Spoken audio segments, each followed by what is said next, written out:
Man, if there is one phrase that comes to mind that describes almost every comic I read and my feelings about it this week from DC, it's the phrase missed opportunities.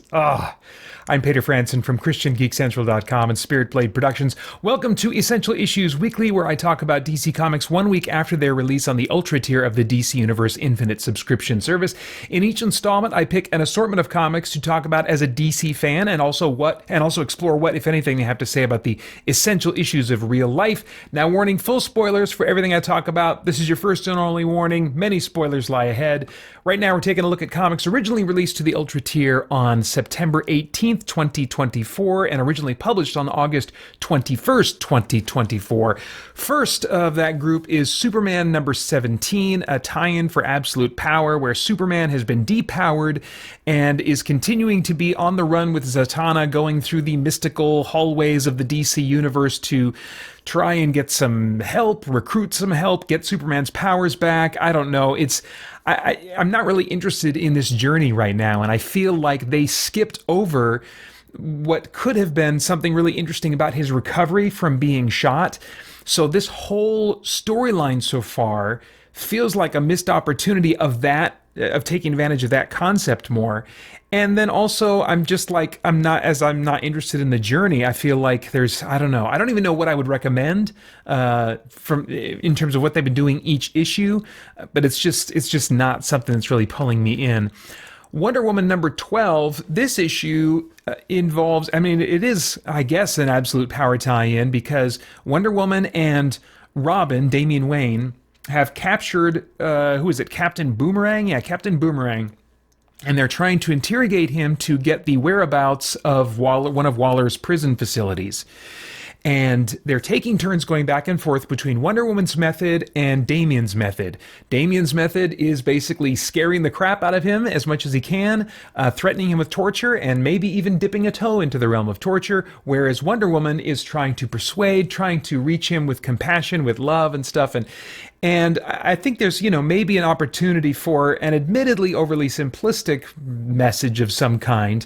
But the whole thing has the rug yanked out from under it with the ending, where he ends up giving them the information just out of a stupid mistake that he makes without even realizing it in what Boomerang is saying. And so, I don't know, I feel like they had the trappings there for something interesting, maybe, but there's a lightheartedness about enough of the issue that I think any kind of moral message would have been too trivial, and any kind of real character development here also would have been, I think, too trivialized. And so, in some ways, compared to what's been going on with Tom King's run on Wonder Woman, it just seemed like they're just treading water. Maybe that's it. Maybe King has a real clear vision for what he wants to do with Wonder Woman, but needed to tread water for one or more issues to create some Absolute Power tie-ins, and that's a bit of a shame. So anyway, pretty skippable, even if you've been enjoying the Tom King run, I think. That's Wonder Woman number 12.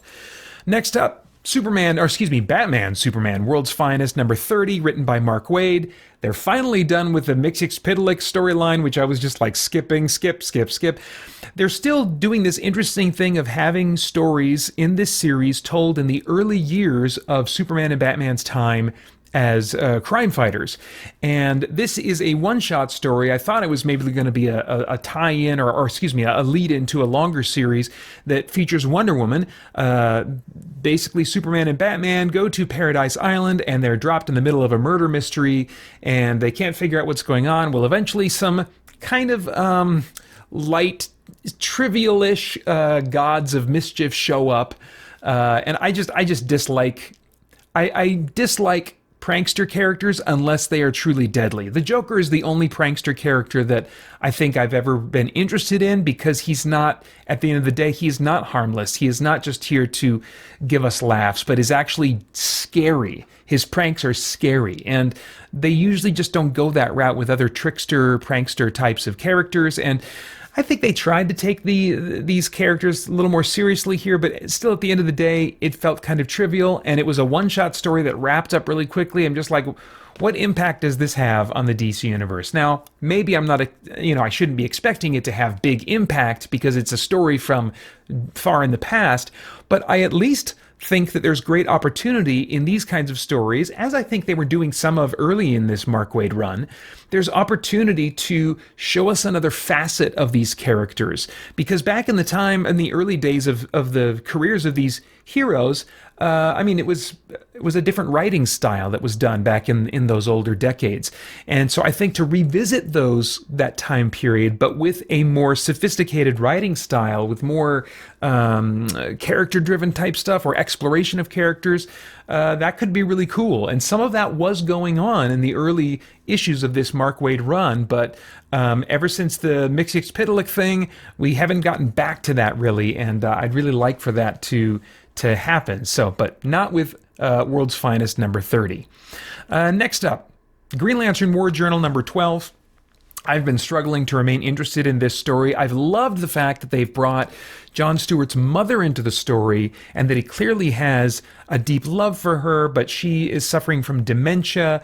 The pieces were in place at the very beginning to do some really heavy, meaningful stuff, but very quickly they got John off on this cosmic journey that eventually does kind of connect back to what's happening with his mom on Earth. But all the cosmic interdimensional stuff, it was just like too far removed, with stakes that were too big. It was just like, oh man, I wanted something that was going to keep him not just close to home physically, but close to home emotionally. I wish they could have tied in what he was doing more obviously, more presently with what was going on with his mom. I assumed, as I was looking at this story wrap up, this is the last issue of this series, and it did feel a little rushed, so I'm wondering if they were originally thinking it would hopefully go longer. I don't know. But as things wrapped up very quickly, I assumed that his mom was going to die at the end of this issue, but she doesn't. Instead, he seems to put her spirit, her consciousness, we don't get any details about it, into his ring. And along with that, his kind of conjured memories that created a representation of his sister Ellie, who died many years earlier, but he had left kind of a version of her based on his memories to take care of his mother, his ailing mother, while he was off doing cosmic stuff. Well, anyway, both of those characters, it would seem, are going to be a part of John Stewart stories going forward, because at the end, Ellie seems to be kind of solidified in her presence in some way, a more permanent fixture, maybe even like a permanent physical fixture of some kind. That's unclear exactly what happens. It's very abrupt. We're at his mother's deathbed, as it were, and then like some time passes right after he exerts himself in his will or something, and then suddenly we see this new status quo without the dots connecting them. So, but it does say at the end, it says, John Stewart's adventures continue in the pages of Green Lantern number 15, so that's good, and in Green Lantern Civil Corps coming this fall. So I don't know if we're going to see these threads kind of get picked up and carried forward. I can see the idea of his mom being like in his ring and him talking to her constantly as a thing that could work for a while, but long term, I don't see how that's going to work. I think she's either going to have to get a new body that he's able to put her into, or she's going to have to pass on to the afterlife at some point. Because at some point, I could just imagine too many stories where it's going to be weird to have his mom kind of in his head all the time. I don't know. It's unclear how they're going to tell stories with this status quo. We just got like one page or something like that at the end. So at this point, I'm very curious about what they're going to do with this, starting in Green Lantern 15 and this Green Lantern Civil Corps, whatever that is. But looking back at this issue and at this whole 12-issue series as a whole, it again seems like a big missed opportunity for what could have been that I think I would have enjoyed a whole lot more. But the biggest missed opportunity this week goes to Nightwing number 117. You might remember when I talked about 116, how awesome it was, how floored I was, how I laughed with delight and surprise at the fact that Bruce Wayne was taking up the mantle of Nightwing in order to protect the city of Bloodhaven while Dick Grayson was figuring out his fear of heights and solving that problem. I just thought that was such a brilliant idea, especially since Nightwing, Dick Grayson, has on more than one occasion taken up the mantle of Batman while Batman was out of commission. And to have never explored this territory before, I was like, this is awesome. That reveal happened at the end of a 3-part story called Fallen Grayson. And so 117 is part 4 of 5. And I thought, okay, well, we're not going to get as long of Bruce in Nightwing's costume as we have gotten of Dick Grayson being Nightwing in the past. But I thought we would get more than we got in this issue. There is so little given to this idea of Bruce Wayne, as dark and messed up as he is, being Nightwing. I expected, not expected, but I really wanted at least 1 to 1.5 issues of him being Nightwing and kind of going off the deep end a little bit, going a little too heavy, a little too hard on criminals, and Nightwing having to not like force him to give up the role, but it to be a little bit of a thank you, but I gotta take this back now kind of exchange. So some kind of a complexity there. What we got instead was basically a 2-panel exchange between them, giving us a sense of, what he did while he was off being Nightwing. We did see some panels of him, but he was basically just doing, crime fighting, acrobatics, and punching and stuff. And Dick here says, Bruce, you filled in for me. And Bruce says, with Dick Grayson demonized, we felt it was important for the city to see Nightwing was still out there, that they still had one hero fighting for them. And then Dick says, how did you do at being me? And Bruce says, I patrolled each night. The suit is snug. I quipped twice. And Dick says, impressive. And that was it. But we don't actually get to see him quipping. I would have loved to see Bruce very awkwardly try his hand at quipping. Or if not awkwardly, then something that would indicate this is just out of the norm for him. But we didn't see those panels. Is it possible somewhere down the road someone would realize the missed opportunity here and create just a special one-shot about Bruce's, week on the town as Bloodhaven or something? Oh. So I'm bummed. I am bummed. I still like the rest of this story. Dick Grayson, the stuff that happened with him and Boston Brand, Dead Man, to kind of get him to work through what he needed to get rid of his fear of heights. That was still some neat stuff. But man, this story arc could have been 1 issue longer and 1 issue more awesome, with something completely focused on Bruce Wayne as Nightwing. Oh man. Okay. But lastly is Batman The Long Halloween, The Last Halloween, number 0 out of 10. And I was confused when I saw this. I was like, Tim Sale, who is the artist. I was like, I'm pretty sure either he or Jeff Loeb passed away a few years ago. What is this? So I read the story and then looked at the back and found that this is a reissued presentation of what was originally called something like Batman The Long Halloween Special, that was going to originally be the first, as it is now, of a 10-part series that would act as the 3rd part of the Long Halloween trilogy, where we had the Long Halloween, and then I think the second one was called Long Halloween Dark Victory. And then there was one in the interview between the couple of the creatives involved in this.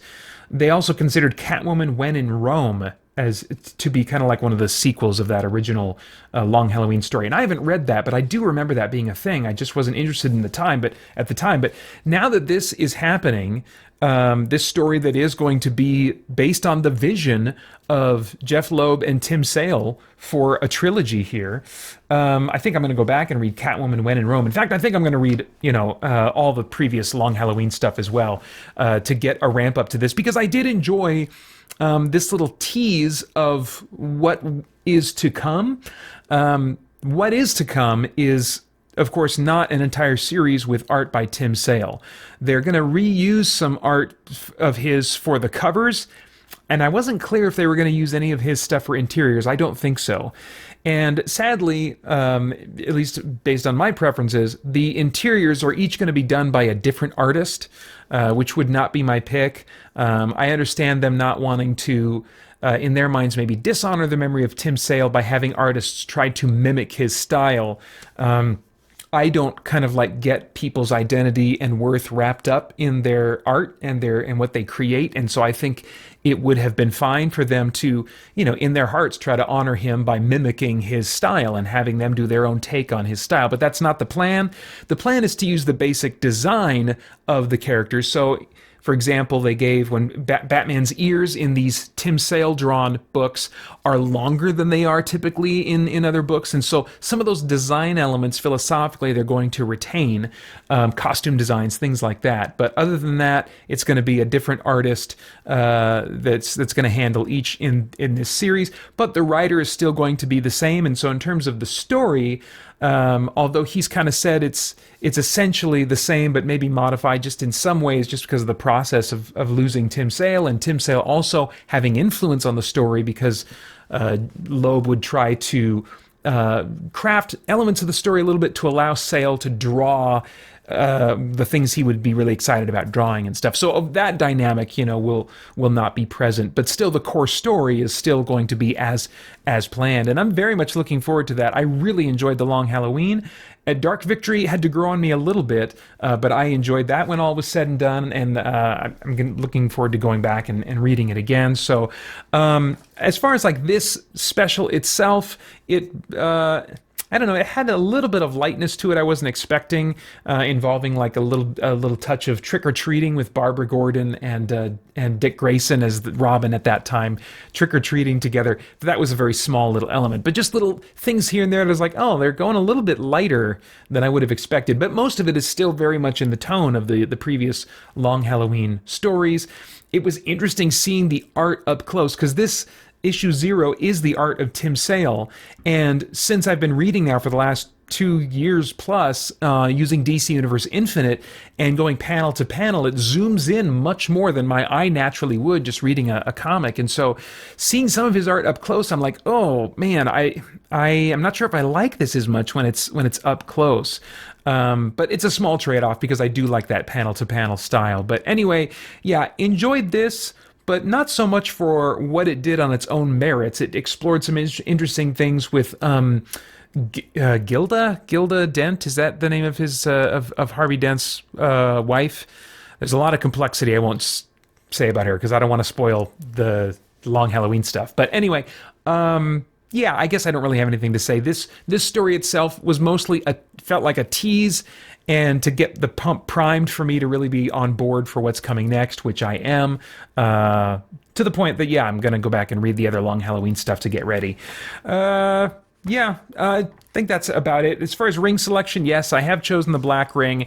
I did like Long Halloween, Last Halloween, number 0, but by far the overriding feeling, despite having more books to read this week than usual, and issue after issue that I read is like, oh man, I'm so disappointed. So it just kind of left me with a kind of feeling of feeling a little bit dead in my heart about comics this week.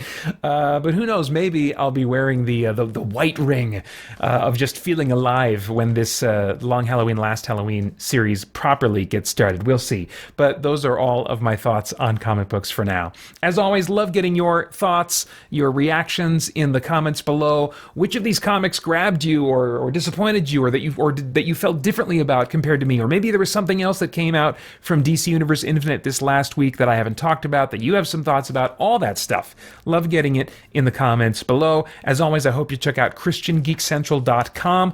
We got a podcast there and tons of other content for you as we continue to geek out and seek the truth. Hey guys, Peter Franson here. Want to play games to save lives? Then join me again this year for Game Save, our annual charity fundraising event in support of St. Jude Children's Research Hospital, whose compassionate care and cutting-edge research has been saving the lives of children all over the world for decades. Joining the Game Save team only requires a willingness to ask friends and family to consider donating toward your fundraising efforts. Team members also usually do something fun and game-related to draw attention to their fundraising, like a special game night at your church or home, or like me, you can do a crazy 24-hour video game marathon. Now, I'm theming my fundraising around video games, but you can also use tabletop games if you want. What you do to raise funds is entirely up to you, but by joining the Game Save team, you can get support and encouragement from myself, from other team members, and have more attention drawn to your fundraising efforts. You can get more info about the origins and heart behind Game Save itself at gamesave.christiangeekcentral.com. To join the team, make an account at tiltify.com and then click on the team invite link below this video and join the Christian Geek Central team. After that, click on Teams, then the CGC Game Save 24 campaign box, then on the bottom right, click Create Your Campaign.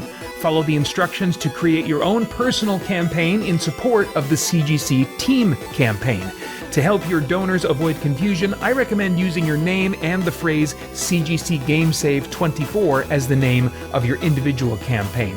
After that, as team leader beginning in October, I provide team members with weekly tips and resources to help make your fundraising as fun, easy, and effective as possible. October is going to be our main push for fundraising, capping things off with my annual 24-hour video gaming live stream on November 9th. Although you are welcome to have your events and continue fundraising until the end of November 30th, when our official final total will be tallied. If you have any questions before or after signing up, you can reach me anytime at paeter@spiritblade.com. I'm happy to help, and I hope you'll consider being a part of this with me. I can't wait to get started. Thanks. Bye.